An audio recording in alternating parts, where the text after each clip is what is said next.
उत्तर प्रदेश के एटा जिले के छोटे से गांव नगला टिकैत की सुबह बहुत शांत और सुंदर होती है। नरम धूप, कच्ची गलियों में उड़ती धूल और खेतों की मेड़ों से आती मिट्टी की महक। इसी गांव में रहते थे रामू कक्का, जिन्हें गांव का हर छोटा बड़ा सम्मान से कक्का कहकर पुकारता था।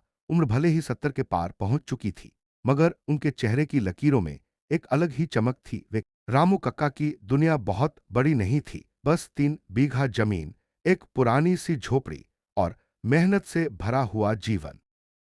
उनका सिद्धांत बड़ा सीधा था।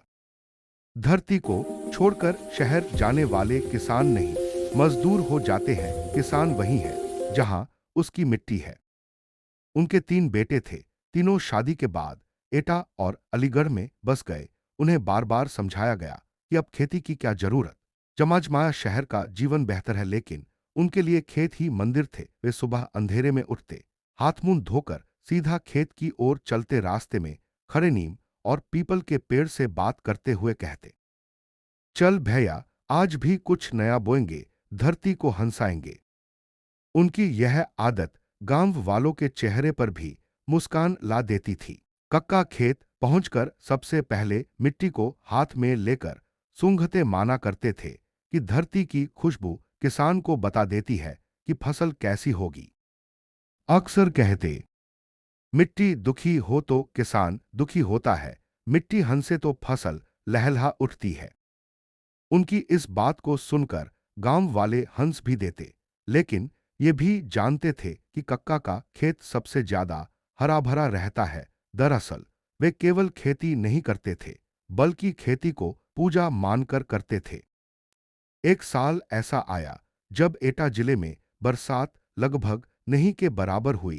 तालाब सूखने लगे, नहरों में पानी की जगह धूल उड़ने लगी। गांव के कई किसान परेशान थे।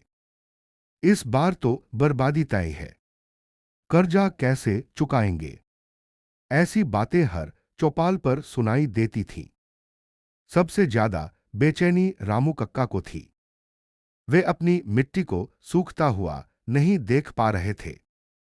एक रात गांव के बाहर बने अपने छोटे खेत में जाकर देर तक सूखी मिट्टी को हाथ में लिए बैठे रहे। आंखें नम थीं। उन्होंने मन ही मन कहा, नहीं, ये धरती ऐसे ही नहीं मरेगी जब तक मेरी सांस है। इस खेत में हरियाली लौटाऊंगा। अगले ही दिन कक्का ने अपनी छोटी सी जमा पूंजी निकालकर एटा से पानी का टैंकर मंगवा लिया। गांव वालों ने हैरानी से पूछा, कक्का, पानी पर इतना खर्च, फसल तो फिर भी नहीं बचेगी।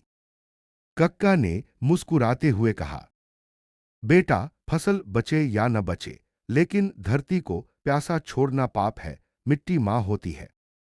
गांव वाले उनकी जिद देखकर चुप हो गए। कई लोग तो ये समझ नहीं पा रहे थे कि एक बूढ़ा किसान अकेला इतनी सूखी जमीन को कैसे बचा पाएगा, मगर उनकी आंखों में जो विश्वास था वो किसी को भी रोक नहीं सकता था। जब कक्का ने अकेले पानी डालना शुरू किया तो गांव के कुछ बुजुर्ग और नौजवान भी प्रेरित हो गए। किसी ने कहा, कक्का की हिम्मत देखकर लगता है अब खेत में जान आएगी। किसी ने अपना पुराना मोटर चलाकर कुएं से पानी खींचा। धीरे धीरे पूरा गांव एकजुट हो गया। लोग बारी बारी से पानी डालते। महिलाएं टोकरी में गोबर और मिट्टी का घोल ले जाती। बच्चे मेड़ बनाने में मदद करते। और फिर 2 हफ्तों में कक्का के खेत में हल्की सी हरियाली दिखने लगी। वो घास नहीं, उम्मीद थी। एटा के कृषि विभाग को जब गांव की यह मेहनत का पता चला तो अधिकारी खुद निरीक्षण करने पहुंचे। उन्होंने रामू कक्का की मेहनत, गांव की एकता और सूखे में भी खड़ी फसल देखकर कहा, रामू जी, आपने हिम्मत दिखाई और पूरे गांव को उम्मीद दी। आप जैसे किसान जिले की शान हैं।